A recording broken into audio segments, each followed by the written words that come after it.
All right, let's move on to the next question. So this is for the parents. Under what circumstances would you feel comfortable sending your kids to school during COVID this fall? So first, let's hear from Amy. Um, I actually want to start. I think it's really important to acknowledge that this answer, and Tori kind of touched upon it, that this answer is really personal, and it's going to be very, very different throughout the state, depending on different family dynamics. For me, there were two things that I really looked at. And so, full disclosure, I have a sixth grader and a third grader this year that are going to an elementary school in Nebo. We're in Nebo School District. So there were two things that I actually looked at. And the first one was related to the health and the sanitation and safety preparations. And what kinds of trainings and requirements, and what is the state, district, and school doing and requiring and asking, and how are they, and even how are they supporting teachers? Because as a former teacher, I think there's something to be said for how do we keep them safe too. But as a parent, I just wanted to know kind of what the requirements were so that I could feel comfortable with my kiddos and other students' safety. So some of my questions and concerns, regardless of whatever model was going to be used with an at-school environment, were things like masks and face shields, and when are those going to be implemented? I mean, I had a lot of logistical questions. How is sanitation of common school areas and supplies, indoor and outdoor, going to look like? What are the movements of student groups during transition times, coming into school, coming out of school? Is there, since my kids are in elementary school, will there still be recess? What is that going to look like? And are they going to, stagger lunchtime? I mean, most of my concerns were very logistical.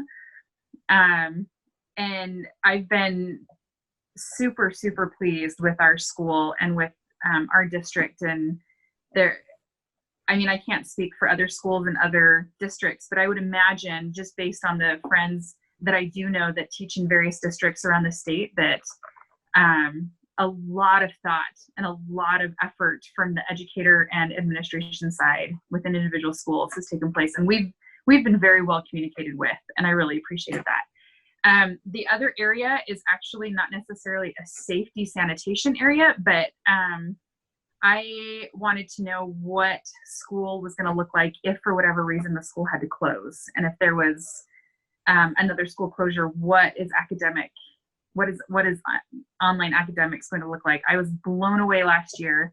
The teachers in the state and everything that they had to do, basically within a weekend, to get ready to put everything online.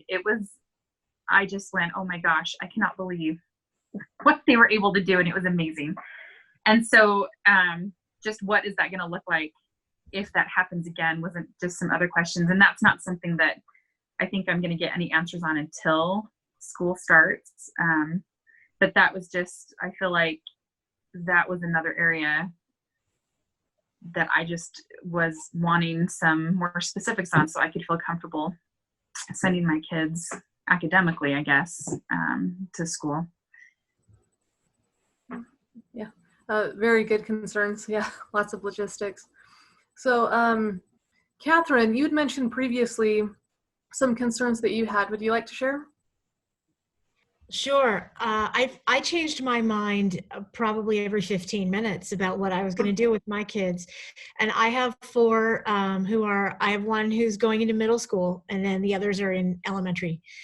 And our experience with online school was really challenging for me as a parent to be trying to facilitate education online for four different students. Two of them are in the same grade, they're twins, but I think that made it worse in a way, because then you had the most disruptive classmate was there next to you. And so it was really difficult. So I felt like I wanted to have them do virtual school because I felt like that was a safe choice. It was also, it's something that we could do as a family, theoretically, like we could do it, and it would maybe decrease the burden on in-person schools for families of essential workers or things like that. But I was filled with dread about particularly my very youngest ones of the battle over, we're going to write a 3-letter word now, children, and having them cry over mom making them do these academic assignments. It was, I knew I had like a 30-minute window of good school time with them in the spring, and then the rest of the day was out. You know, it was like we are wrestling on the floor and we are playing outside, and that's pretty much how it went. But I knew also though that little children learn the best from a loving and caring person in person, right? Mediating education for young children, especially with technology, is just really difficult. I didn't have any concerns about my middle schooler because I knew that she was going to be capable of managing the online schooling, and that was going to work out for her and for me too, to be able to facilitate that. So I actually changed their enrollment 3 times and thought about changing it about 17,000 times more. The deadline to choose was yesterday, and I composed an email to change it again, but I didn't send that email. So I am locked in to my decision at this point. And I'm just hoping for the best. I made the decision to send my youngers to in-person school because I really wanted them to have those social experiences and the in-person loving teacher to provide that for them.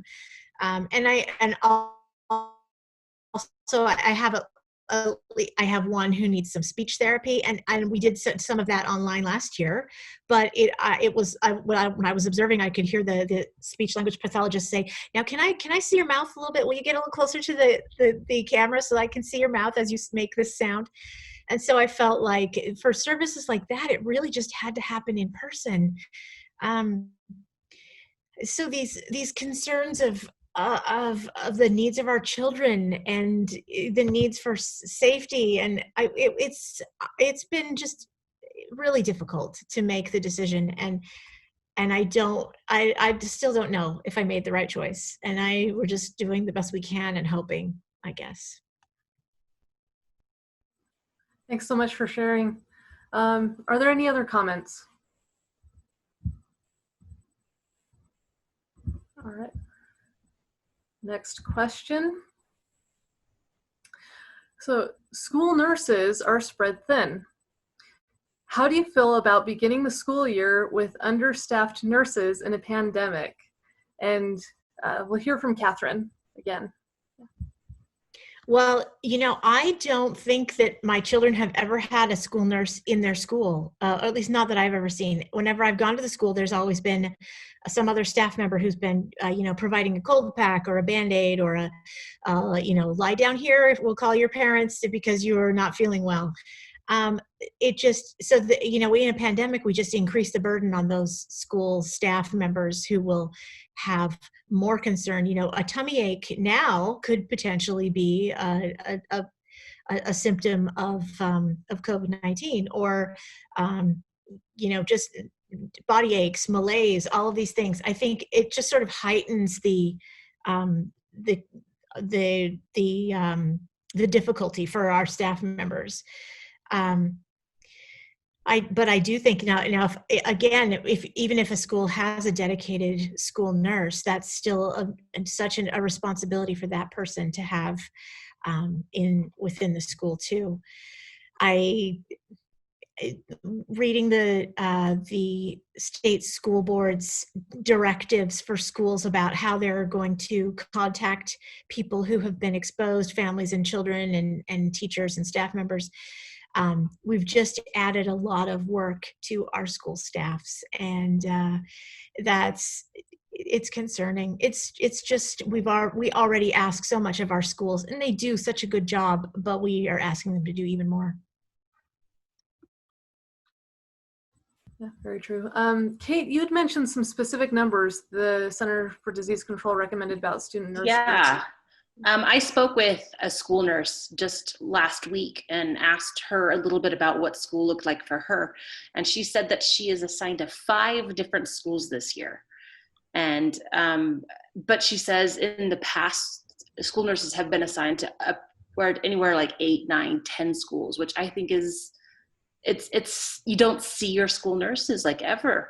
And so when I looked at the numbers she shared with me, she said that the CDC recommends that there should be 1 school nurse to every 750 students. But last year, the ratio in Utah was 1 to every 3,373 students. I've also seen it, there was a news report recently that gave a different number that was closer to 5,000 students.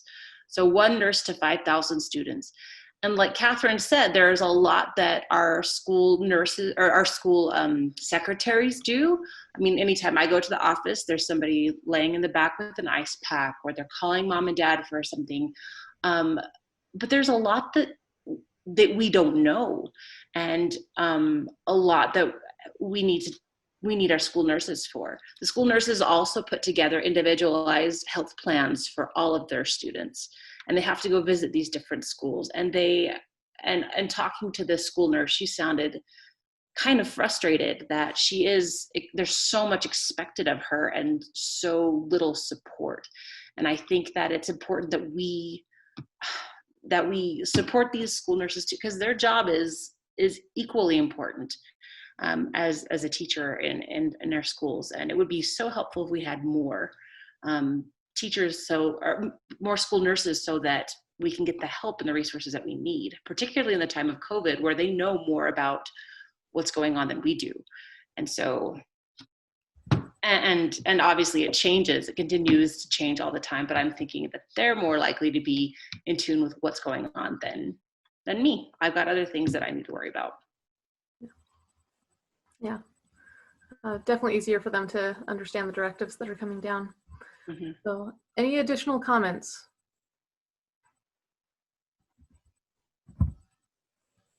So I think I heard this, that the legislature actually gave some money to all the schools this year it was either for new school nurses, or if they could use it for more counselors. And I think that they had already all decided that they had all hired, maybe it was last year. I just remember reading about this, and they said they all hired new counselors, going, yay, we have more money. And because we have a lot of things going on in the school that we need counselors for too. And I think now they're all going, oh, we just got all this money, but we've already spent it on counselors, and now there's no money left. There really is no money left to hire school nurses. So I think unless we have some new funds in, I'm not sure how we're going to solve that problem. I was going to just say that's what I've heard about it. So yeah. And Amy?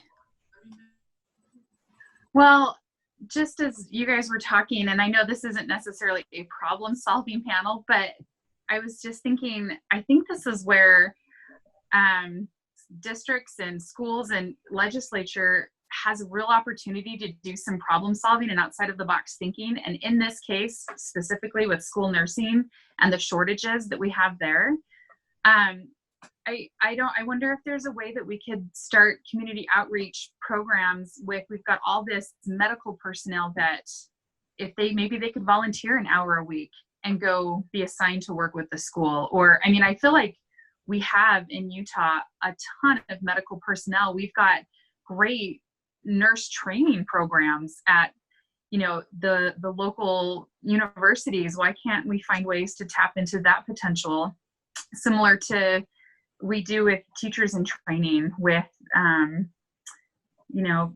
the student teaching and the interns? Why can't, I just think we have a real opportunity to maybe think outside the box and find a way to fill that need. And I don't know where that comes from or who instigates that, but anyways, that's just my thought. I think that is a solvable problem, but just in a very non-traditional way than before. Well, and I think you're right. I think that we need to come together as a community rather than saying it's the school's problems to solve. I think that you're absolutely right. Coming together as a community and finding people who do have time and extra resources to help out. I think that's a great idea.